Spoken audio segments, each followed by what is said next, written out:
Stephanie.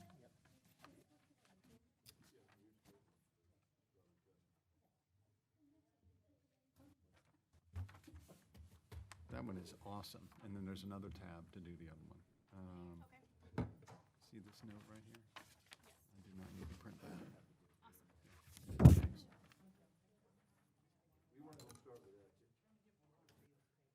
That's, we believe in that.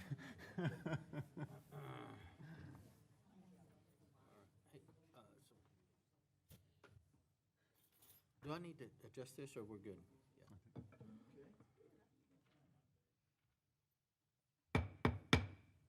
At this time, the mayor will call to order the special city council meeting and workshop, 5 p.m. Tuesday, June the 15th, 2021, City Council Chambers, 201 East Nash Street, Terrell, Texas. We have present in the chambers Stephanie Holmes Thomas, District 4, Tim Royce, Mayor Pro Tem, District 5. We have Grady Simpson in District 2, who is remote, and Mayor Ronnie Velasquez is going to be delayed, and she is excused for the current time. We also would like for us to do invocation. Mike, would you lead us in invocation? Absolutely. Dear Lord, we thank you that this is a beautiful day. This is a city that you've blessed in so many ways. So we ask that you just help us to be thankful for that. We thank you for this council. Pray that you would help guide us to good decision-making in a way that will be honoring to you and a blessing to the citizens of Terrell. Amen. Amen. Next, pledge allegiance. I pledge allegiance to the flag of the United States of America and to the republic for which it stands, one nation under God, indivisible, with liberty and justice for all. Honor the Texas flag. I pledge allegiance to thee, Texas, one state under God, one and indivisible. All right. Our next item on the agenda is mayor and council community recognition and events. And I'm using a bat as my gavel tonight in honor of CareFlight and their sponsorship of the Kaufman County volunteers who helped make the hub successful. We had a event hosted by the county, and Judge Hal Richards set up a end of COVID piñata, and these bats were used to hit the COVID piñata with. Want to just briefly thank all of the volunteers who helped make the Terrell and County Hub successful. We recognize Kaufman County Emergency Management Coordinator Steve Huey. Also recognized our own Dustin Connor and their efforts in getting the hub up and running and successful, and we appreciate their efforts. We also have with us Library IT Director Rebecca Anderson, who, if you would come forward, I think you've got an introduction for us.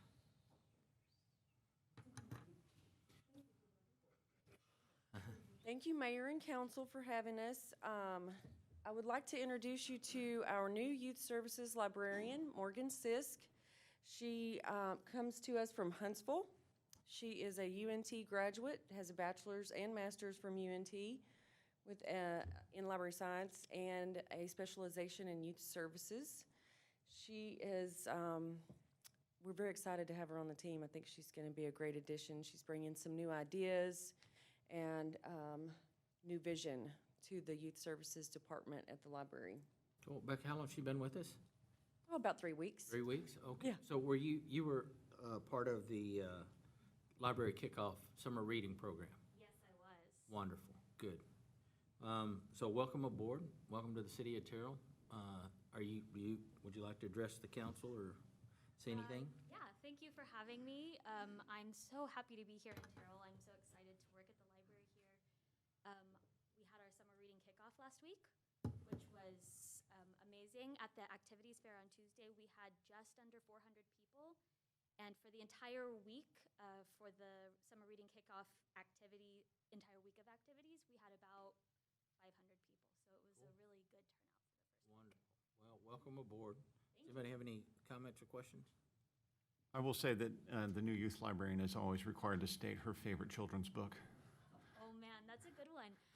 I think my favorite children's book, I really liked the Froggy series about a frog who's always getting yelled at by his parents for different things.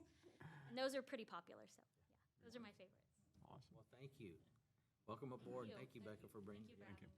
Does anybody have any other community recognitions or events? I will say that this Saturday, and I'll mention again at 7 o'clock this Saturday, we're going to have festivities out at Breezy Hill for the Juneteenth celebration. We're also, is the recognizee, is this a surprise?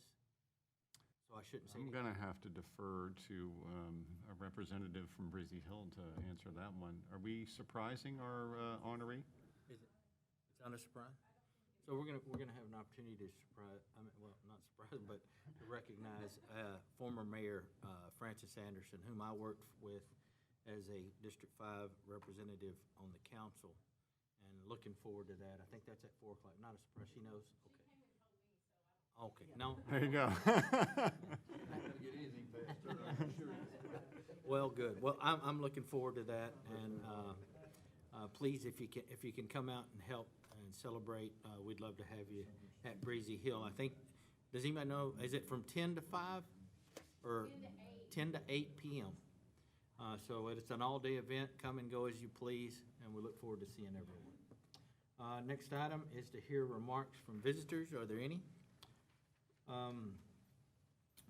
So we'll go into discussion items. First item on the agenda, discuss work authorization 19 for professional service related to FM 148 North project. This is City Engineer Steve Rogers. Thank you. Mayor, I'm going to go over a couple of things just as introductory remarks, if I could. We hope this is the last of work authorizations that we've done over a period of about 8 years now on our pass-through toll projects, and this is kind of the putting the bow on that project, so to speak. We're doing a work authorization with Rava Kistner. They've been our program manager on this from the very beginning. They helped us with the application and all the way through design and building and inspecting these projects that are all out there in the Crossroads area. And this is the last project, and so in your packet, you have, I believe, on page 5, a map. So if you're not here with us, I've got a large copy of that I'm gonna hold up here in a minute.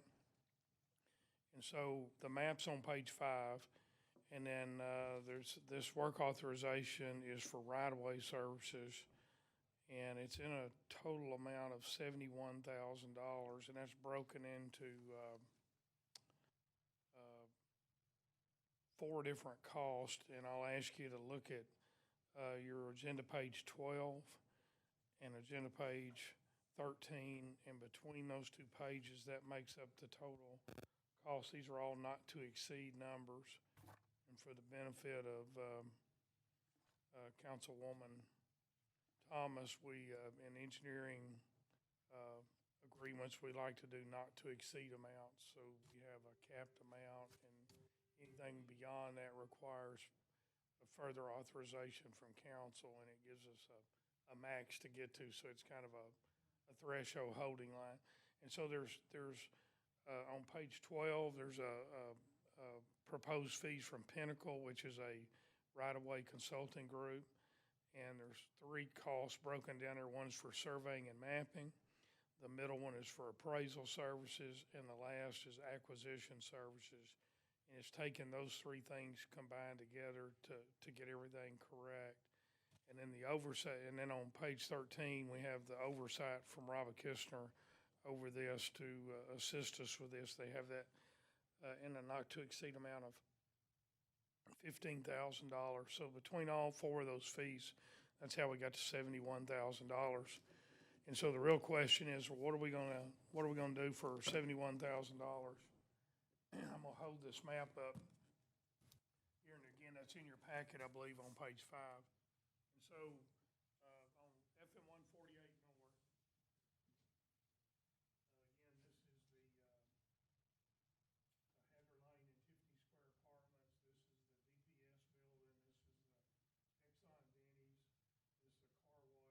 This is the Exxon Denny's. This is the car wash right here.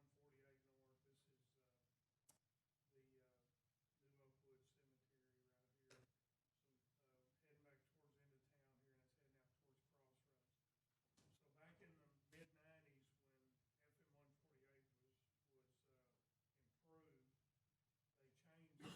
148 North. This is the New Oakwood Cemetery right here.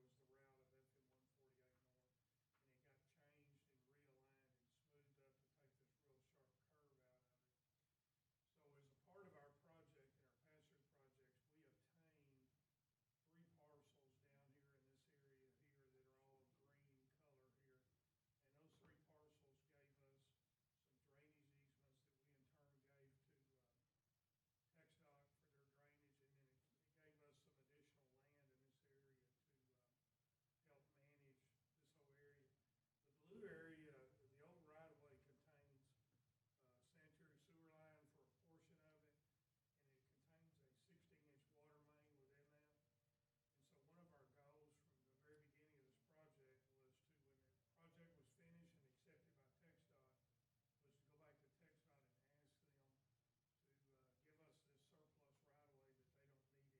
that they don't need anymore. So that's one portion of what this work authorization for. The other part is, there's a couple of, at the corner here, remember we moved where the Gilchrist Ford dealership is now on the corner. We moved the ramp out closer to Spur 557 and elevated it as a part of the project. And in doing that, we created a couple of surplus parcels. They're in kind of a red or pinkish color on here, and we created those 2 parcels that are surplus. We're gonna ask TxDOT to give us those as well. We can landscape in them. They're really in a drainage areas. There's not a lot of development or anything we can do with it, but it would allow us to possibly do some entryway signage or landscaping, other things like that in it. So we're, the $71,000 we spent to do surveying, appraisals, everything needed to take the blue parcel and the 2 red parcels and put those in the city of Terrell's name. And that's essentially what we're doing there. And again, this contains our utilities right now, water and sewer. These are just really kind of drainage areas right now, and that's what they will be going forward. So with that, Mayor, I'm happy to answer any questions. So the parcel that's in front of the dealership, that one there, I had conversations with Gilchrist about possibly doing some type of monument type deal. Has he mentioned that to staff, or? We've talked about, there's been some conversations about that over time, but I would tell you that both of these parcels here where they're located are really only suitable for drainage Okay. right now, and there's not really any improvement that we could put in there. There may be some other opportunities in that area, and we can look at that Okay. closer, but I wouldn't want to commit to anything. If it would hold something like that, maybe even a new Ford vehicle, we could do Right. that. No, and I didn't, we didn't commit either. It was just in discussion, so. That's what he asked to put up there. He didn't want to put a statue, he would put a Ford vehicle. Is that what it was? for Okay. sale sign on it. Yeah. Okay. Now, does anybody have any questions on that? That seems pretty simple, straightforward. Yeah, Mayor, I'm sorry, Yes. did you hear any of that, Grady? I didn't quite hear it, but this is all I need to know because I trust your judgment, Steve. Yes, sir. Look, this is, Go ahead. so what we're basically doing here, Reba and Kistner, right? Infrastructure. What we're doing is paying them to do a survey to get a description for the legal documents for the parcels that need to be done on 148. Yeah, we're taking some surplus property that TxDOT owns, and we want to put it in our name. And what this work authorization does, it's the task needed to take the blue area on the map and the two little red areas that are up on the corner, and to put all those in our name is what Okay. what this work authorization's for. And that, we're paying them 71,000 to get that done, To correct? do all that work, yes, correct. Great, wonderful. That's it. That's great. Yeah, Thank you. yes, sir. All right, thank you, Steve. Our next item on the agenda is discuss resolution number 1048, a resolution adopting policies in connection with the TxCDBG programs. This is gonna be Assistant City Engineer Mike McKeska. Mike, go ahead. Sir, this resolution was actually prepared by our consultant who's helping us with the grant administration, Public Management, Inc. And we signed a contract with them, and this is an example of why. There are very specific requirements when you're dealing with the CDBG grant. And what this resolution outlines is it references a lot of things regarding the Housing Acts, the Age Discrimination Act, the Rehabilitation Act, and it has these references. And basically, what is attached to this resolution is a lot of existing policies. And the resolution and the policies are in both English and Spanish. And that is a requirement because it's tied to federal funding for the CDBG grant. They tie this requirement in there because we receive federal funds with the housing, and they want to make sure that we are running the program fairly. We have policies in place where you don't discriminate. We don't try to prohibit any kind of protesting and this, that, and the other. And that we communicate, again, both in English and Spanish to make sure that residents have a fair opportunity to know what's going on. And it's just, again, it's just part of the CDBG grant process that Public Management, Inc. Put together for us, actually. And anyway, it has a list of the policies on the second page, and then it's got about 20 pages of policies and resolutions in English and Spanish. So this brings us in compliant with federal regulations. Yes, sir, that's correct. Anybody have any questions? Pretty simple. This resolution will be looked at a later date for passage, is that correct? Yes, Mayor. Yes. Many of the items you're hearing from Steve and Mike McKeska tonight, and actually from me and Jason Hughes later on tonight, they turn around to be on a following council agenda. Yeah. Cool. A lot of information to discuss tonight. All right, thank you, Mike. And by the way, just as a note, you'll see as you go through the packet, many of these items are things that were already approved by previous councils, but it does do a good job wrapping them all up into one package, and we often have to do that for grant agencies. Yes, yeah, thanks for clarifying that, because this is something that has to be adopted and reiterated each time you have a grant that has been authorized. That's correct. All right, next item on the agenda is to discuss resolution number 1049, a resolution designating signature authorizations for community development block grant projects. Again, this is Assistant City Manager Mike McKeska. Yes, this is a continuation, discussion on the same project, the CDBG grant, and we'll discuss design contract here in just a little bit about this same project. But again, this is a requirement to designate, and this outlines in the resolution that both the mayor and city manager can, either one can sign and execute contracts, and as well as the environmental review, and then it outlines mayor, mayor pro tem, city manager, and city secretary can be authorized to execute some other purchase vouchers and requests for payment forms and stuff. And again, it's just part of the process to be in compliance. Again, public management assisted us in getting this done, make sure we're doing all the checks. Well, most of these are just housekeeping issues that we're Yes. looking at tonight. Okay. Yes, sir. Anybody have any questions on resolution 1049? Thank you, Mike. Our next item on the agenda, discuss amendment number 1 for professional services for drainage improvements evaluation for the Boone West End Mineral Wells project. Again, Assistant City Engineer Mike McKeska. Okay, I'm going to refer you to page 45. There's a map that I can kind of talk from and explain a little bit why this amendment came about that might help. Council authorized a contract with SPI, and quick background, and that was to focus on water and sewer main replacements in Boone Street between West End and Mineral Wells, and also had a little bit of survey work and drainage review along West End, down Boone, and into Mineral Wells, but it was fairly limited. And on this map, on page 45, that area specifically in the initial contract is highlighted in the white dashed lines. You can see Bradshaw Street, West End, and then it went to the east where there's a drainage ditch, and it's a very flat area, and we wanted to look and make sure we could do some drainage ditch improvements and some grading as we were working in here. Well, as we moved through the project with the grade shots, the initial survey work that was done in this area highlighted in the white dashed lines, it revealed exactly what it looked like on the ground. There's not much opportunity for fall. And we also realized that this area right here is the main divide between two major drainage basins that were identified in the drainage master plan.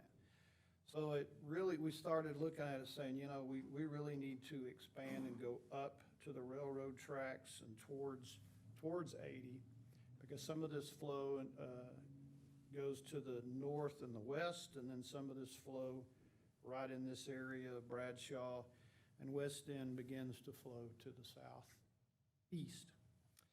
And so the yellow dashed lines are additional survey to evaluate this drainage, and then also the amendment, which is in the amount of $43,600 being proposed, takes care of survey work and all of this area highlighted in yellow, as well as a complete evaluation and a report on drainage to make sure that we plan to send the flow in the right direction. Okay. So the original contract amount was $43,800, and this requested revision adds $43,600. And it would bring the contract to a total not to exceed $87,400. And it would be funded through the stormwater fund for this drainage, this portion of the project. And it's accurate to say without this work, additional work, most of the drainage planning would be for naught, because we need to know exactly. It's going to give us a more accurate. It provides more accurate data, and because we don't want to make a mistake. Right, I agree. In trying to set grades right there at that intersection, and move flow to the east a little better, and then leave something out. So Mayor, I would kind of hammer on this point of study of the land area, the southwestern Christian. That really, not only does it help us, because we need to know what to do with our infrastructure, but as you know, we've discussed with them several times, them embarking on a master plan campus. Well, them having this information as they embark on their own master planning effort makes a world of difference to that. So it's very helpful not only for us, but for a very key partner for us. Yeah, no, it's helpful to the community as it moves forward and grows, right? I agree with you in the planning, development of it. Yeah, we need to do that. Does anybody have any questions or comments? Yes, Mayor.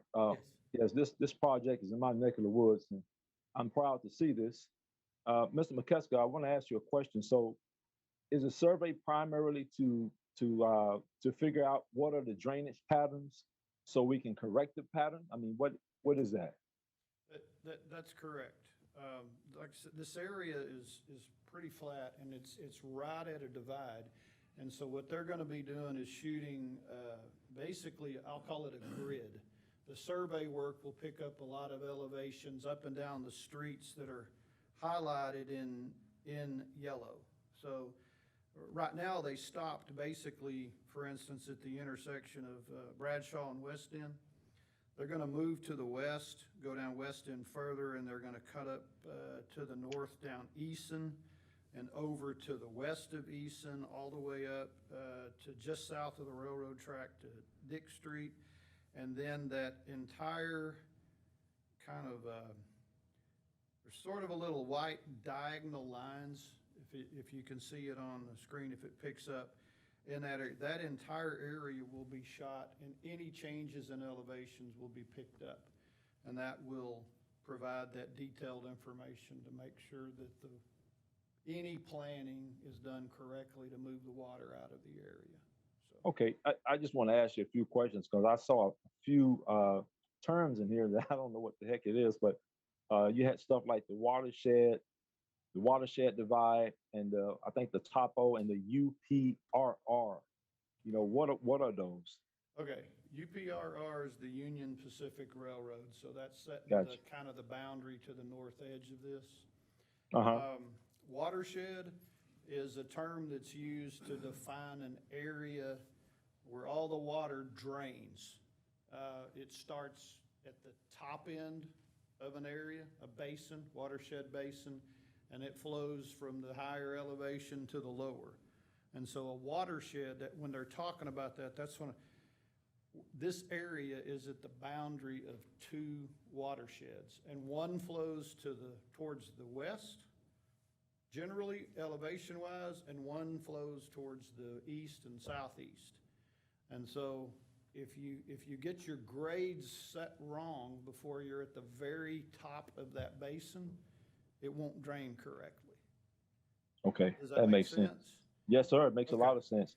And Go ahead. I'm sorry. Go ahead. well, and so this is, if you drew a line according to the higher level look on our master plan, you would draw a line kind of diagonally from Eason and West End going to the northeast. Uh-huh. That would be sort of, okay, generally this area is a divide, and it goes to the west in one direction and goes to the east in another, right along Eason to West End, going up across Bradshaw and towards the railroad. So that's Okay. the divide of this drainage watersheds, so. Yeah, I got you. And that typo, what is topo? I didn't see the Topo, topo. Yeah, there we go. is a summation, a short version of a topographical survey. It's an elevation. You're picking up elevations is what you're Okay. doing on the topo. I got you. Okay. And one other thing, you know what, man? That Lake Street thing, that Lake Street. I don't even know why it's called a Lake Street. It seemed like we can probably maybe, I don't know, donate the land to one of the residents there and have them to take care of it. But it's really kind of like a street that leads to nowhere, you know, and it's just kind of the backyard of the residents that's already there. So I just wondering, is there any type of future plans for that in terms of what we're going to do? I do notice that you got the platted Lake Street. So, I mean, what is the plans for Lake Street? Or we're going to really make that a street? Yeah, you're correct that right now it's basically a grass right of way. Right. Right now, and if there is, I think your point's well taken. If there is no future need for it, that it would serve the area, then it needs to be looked at. I believe it's been discussed off and on at times. Steve probably has a long history on it. If there's anything to share different than that, but I think it's been looked at, and it will probably be looked at again, and there may be an opportunity to donate it and the city not have to maintain it. Right. Well, I know the mastermind of Mr. Sims will have a dream tonight, and he'll tell me the solution tomorrow. So There may be a solution on the horizon. I'm gonna leave it on that. That's a problem in need of a solution. all right. Well, thank you, Ms. McCusker. I won't take up more of your time. Thank you, sir. Yes, sir. Thanks, Mayor. Yep. Next item on the agenda, discuss professional service contract for the design of a water main in North Blanche Street and East Moore on East High Street. Again, Mike McKeska. Okay, I'm trying to get this map situated. On page 47, this item and the next are both related, they're a design contract with Freeze and Nichols. And they were, this was centered around, actually, the next item, which is the CDBG grant. We discussed the resolutions and tied to that and the grant funding. And this is a design contract to get moving. We're proposing to use Freeze and Nichols. And so what we have on this map, if I can try to explain in North Blanche between Moore and High is the manhole there at the drainage ditch. That's the downstream manhole and location for this CDBG grant. If you look at the green line that cuts to the west towards New 34 and then goes north, that's an existing sewer main. There's an existing sewer main that goes north in Blanche from there. So we're looking at that. It's funded to the tune of $500,000 for design and construction for the sewer main. So what we're looking at doing is along Blanche on the red, the east side, there's a red line that goes from the drainage ditch north of Moore on up to High Street. So what we're looking at doing comprehensively is we have an old I believe it's a 4-inch water line in North Blanche that we need to get replaced. And so what we're planning for is to realign the sewer main and the water line in Blanche. Sewer main will continue down High and go up Delphine. We're planning to realign these so that we have room for a large storm sewer culvert in the future that needs to come down here for drainage improvements. Okay? Saying a lot of stuff to, so this particular item is a contract with Freeze and Nichols to design, bid, and have construction services for the water line only in North Blanche to High Street. And it's again, it ties to the next item. It's separated because our consultant helping us, Public Management Inc., is recommending us to not try to blend any of the funds. Because if you start blending funds, it looks like you're changing project scope and it creates problems with tracking and potentially questions by the grant, the Texas Department of Agriculture who administers that grant. So what we are recommending is a contract with Freeze and Nichols to design the water main and handle that. And that would only be from Moore to High Street in North Blanche. And that's a standalone contract. And again, the next item addresses a design contract for the sewer portion, which is directly grant related. Okay, so I need to kind of blend the two to explain why it's separate, because it's very different than what we would typically do. So I will, the amount of this design contract is proposed at not to exceed $64,682. It would be funded through the Utility Capital Reserve. There is a section that is special services in the tune of $5,750. That is only if needed for any additional survey work.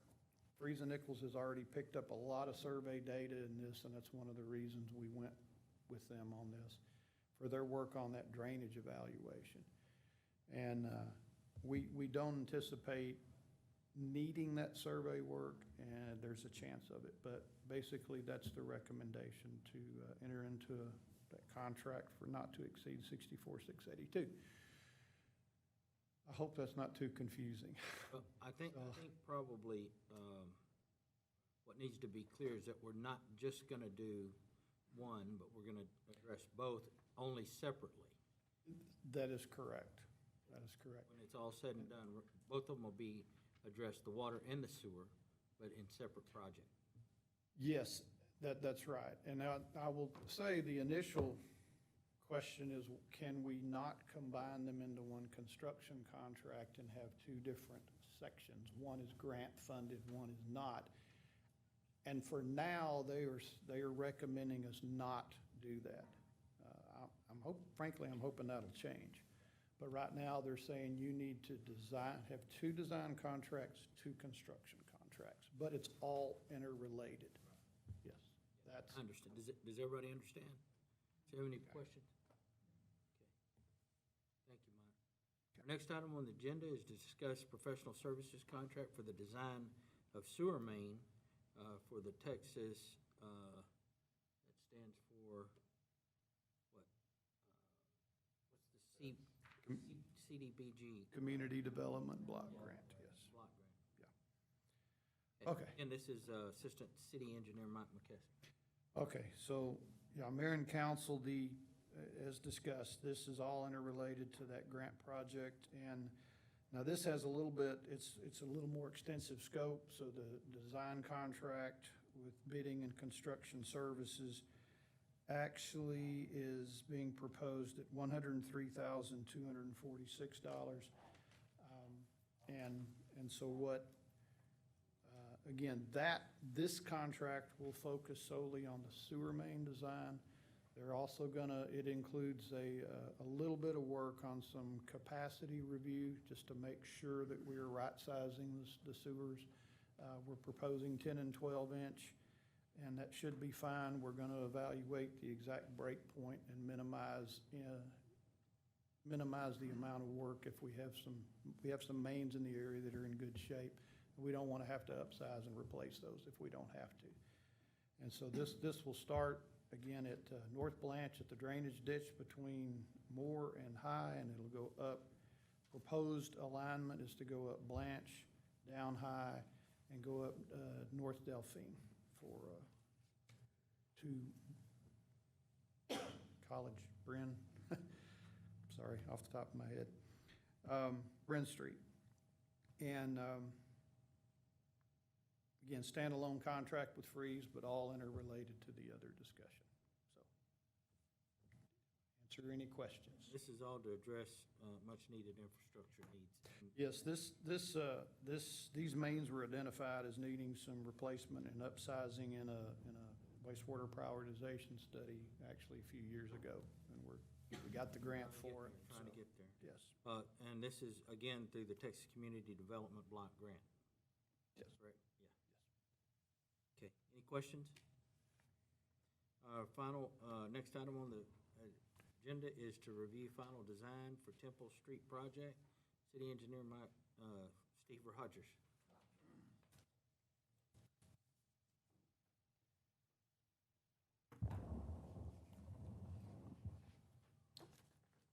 I'm gonna use this one right here, I guess, so Grady can hear me. So you should have in your packet a map on this item. I didn't look at the page number. What's the agenda page number? 78. Okay, 78. It's kind of hard to see unless you blow it up. But I'm gonna use this big map. I'm gonna put it up here in front of everybody. Sorry, Grady, that you can't see this, but You're okay. so we've been working for the past few months on designing an improved roadway that is gonna tie into the rail spur on Temple Street just east of State Highway 34.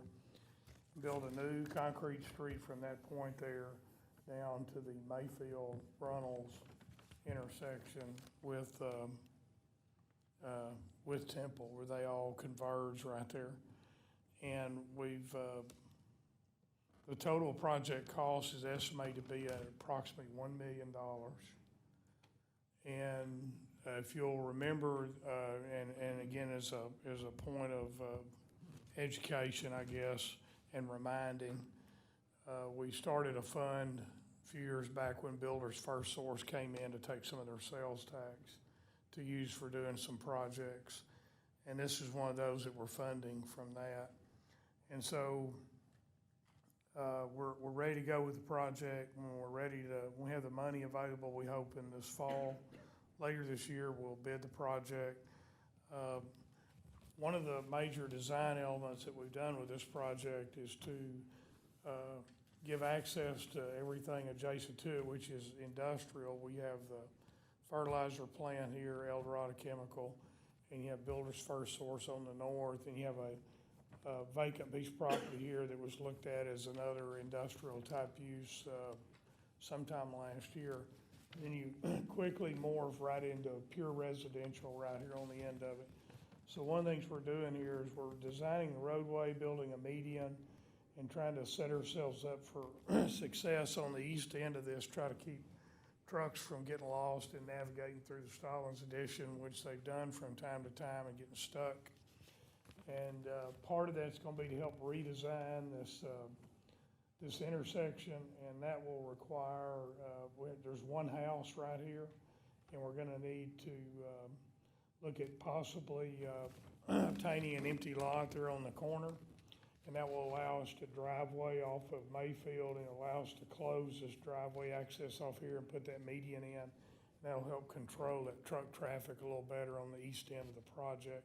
We got a lot of signage along here to try to help with that as well. That's not on this drawing here to show you that. So that's basically it. We're ready to go. We need to brush it up a little bit and get it ready to go when the money's available. And this will be a great improvement for these businesses and for the Stallings addition as an entrance into one of their main entrances into the addition. So I'll answer any questions, Mayor. Did we look at, as you enter the residential, a roundabout for that, or is there not enough room there, or? There's not enough room there to do a good roundabout right there. It would take up yards on all four corners, but we did kind of talk about it a little bit. It just didn't seem to fit or work right there. Okay. And the median there is to keep the trucks. It's to give trucks a visual, besides signage, we want a visual barrier. We'll plant some things in there. We'll have irrigation in it. We want a visual barrier there to warn somebody to say, I'm in a big truck, I should not go past these driveways right here, I need to turn around. Do we have signage there to keep the truck, Yeah, we'll have signage all along here and as effective as it'll be for most truck drivers. Yeah, I know, Which right? is not very effective. And the other thing But we're gonna put it there anyway because we wanna provide any layer of warning and help for the residents. one other thing for council is the design here on the driveways in into the properties are designed in such a way that they match up on both the north and south sides, right? Yeah, these are existing driveways into El Dorado. These are existing driveways into Builder's First Source. We're planning a couple of driveways to provide access to this vacant property right here, and then you have your street intersection. And again, we're trying to limit access down here on this end here so we can build that median. So we're got an existing driveway here right now close to the corner, which is what you usually don't want to do. We want to try to move it over here on off of Mayfield, and to do that, we're going to need to realign this road and try to reconfigure that intersection to make it function a little better, and that'll require us probably to look at a corner lot right there that's on that corner of Temple and Mayfield. I mean, Mr. I Rogers? like the project. I like that we're improving the entrance into a residential area. Following through with what we said we were going to do when we did business in the beginning, right? So, Right. good job. Yeah, Grady, go ahead. I'm sorry, Mayor, were you finished? Yes, go ahead. Yes, sir. I guess one of my concerns is, what other areas is trucks entering on Temple other than coming off of 34? Or are they all just coming off 34? I'm just trying to turn my head around about it. Trying to get a Councilman, visual. what I hear from the citizens out there is that trucks will enter going to Builder's First Source, or they'll enter going to the El Dorado plant. When they're there, they do their business, they hang out for a while, a couple hours later, they're ready to leave. They punch a button on their GPS system, and if that GPS system says go east, when they pull out of Builder's First Source or El Dorado, they might occasionally turn and go east into the Stallings area off of Temple. So we really don't have a lot of cut-through traffic of, I'm on 34 and I'm lost trying to get to 80, and I kind of drive through that way. But we do, from time to time, have the truck driver who gets lost because they stayed parked at one of the businesses, and they just wrongly turned east out onto Temple and started driving into that neighborhood. Probably more of the problem that I hear about is trucks coming down from Gardner, and they'll enter Gardner, College Mound, that sort of area, coming south from Gardner. You know, this is hardening the target, making it a better entryway on Temple, because that was our project to rework it this time. And we think that just that visual element of having the median, having a thinner lane, which is part of the design next to the median, they're gonna have a lot of visual clues there that this is entering a residential neighborhood and a bad place for an 18-wheel vehicle. So the signage will be able to deter a lot of that. So ideally, and I don't want to sound stupid asking this question, but ideally, I guess it would be better if all trucks was coming off 34 and into Temple, right? Crossing the railroad track.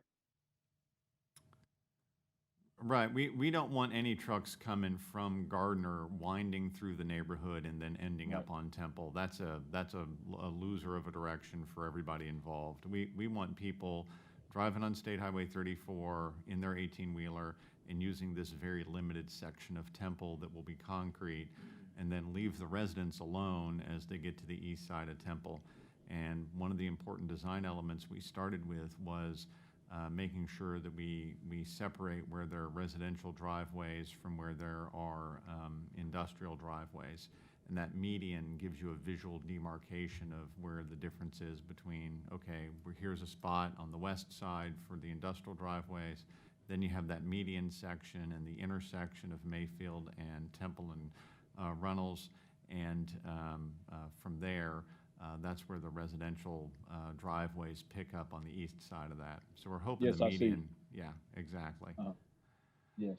Okay. Well, that's great. I was That's going to it. ask I'm sorry. Steve to touch real brief, just clarify for council what they're going to see out there as far as curbs and drainage section and where the water is going to go.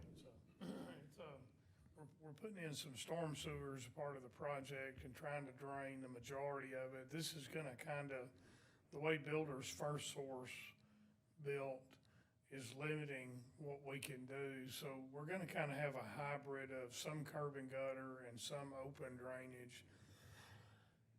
Excuse me, in this section, especially adjacent to them. We're gonna put curb in where we can, especially on the residential end, to dress it up, make it look nicer. But the industrial end of this is gonna have a little bit of open drainage and no curbs on part of it, because that's where the drainage is already there in the ditch, and we can't get it moved over to the street without a lot of complications and increased cost.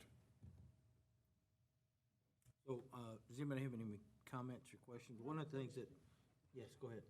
Have any city personnel approached this business about helping us with the signage, even maybe on their property, to deter some of those people out toward the highway, the new 34 versus we can't do anything, specifically with this project to deter people from Gardner. I was thinking, have we tried to approach them to work with? Well, we visited with Builders First Source, and they're very aware of our concern about trucks going past their facility, and certainly none of them turning left, going out there, all of them turning right, going back towards 34. So we have talked to them about that, and they've been very helpful and compliant in working with us on that. We just had I'm not sure all of them are associated with them, those that have gotten lost. I think some of them just got lost. And may not have been associated with them that got trapped in there before. We've had to have police department help us get some people out of Stalin's Edition. They've gotten trapped so bad in there, but I think they were just lost. And I think these people have been very good to work with, and they've been very compliant because they understand. They want to be from day one, they want to be a good neighbor with Stalin's Edition, because remember, this is an unusual case, generally speaking, in that you have new industrial button up to residential, where you typically don't want to have that, but by zoning and the way things have been set up in the past. That's unfortunately what we have here, but they've done a great job of trying to create a buffer and try to make a good visual barrier and noise barrier between them and the residences.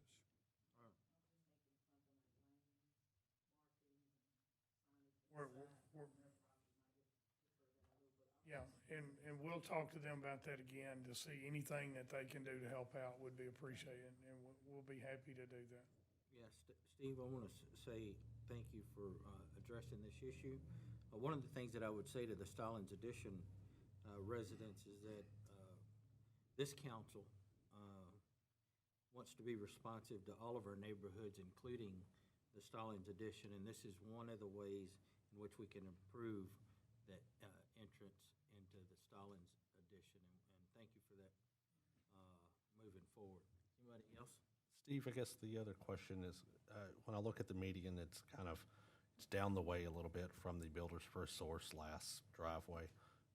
If we put the median closer to that driveway, would it defer that left turn by 18-wheelers anymore? I just didn't know if there was a particular reason the median was right where it was. Not necessarily. We can certainly look at that in final design as a way of pulling that back further to the west a little bit to continue to send that signal and defer anybody trying to turn left out of there. Okay, I'll certainly let y'all handle that. It was just a comment. Yes, sir. Okay. Thank you, council. Thank you, Steve. At this time, we don't have any executive session. Are we gonna, I thought we were gonna do that with Ray at 7. Okay, all right. So, at this time, we're gonna adjourn into executive session in accordance with section 551 of the Texas Government Code to discuss the following: section 551.072, deliberations regarding real property; section 551087, deliberations regarding economic development negotiations. We are now in executive session.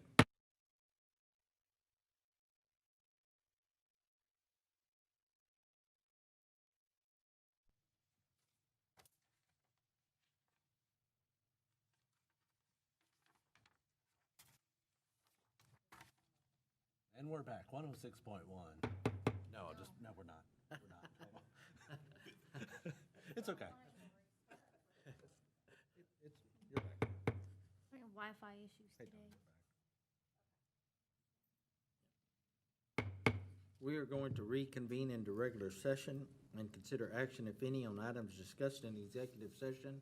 Is there a motion?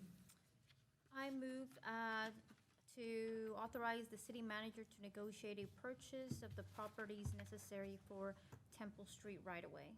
We have a motion from Mayor Ronnie Velazquez, Deputy Mayor Pro Tem District 3. Is there a second? Have a second from Stephanie Holmes Thomas, District 4. Is there any further discussion? Hearing none, all those in favor let it be known by stating aye. Aye. Aye. Any opposed? Motion carries. We are now adjourned.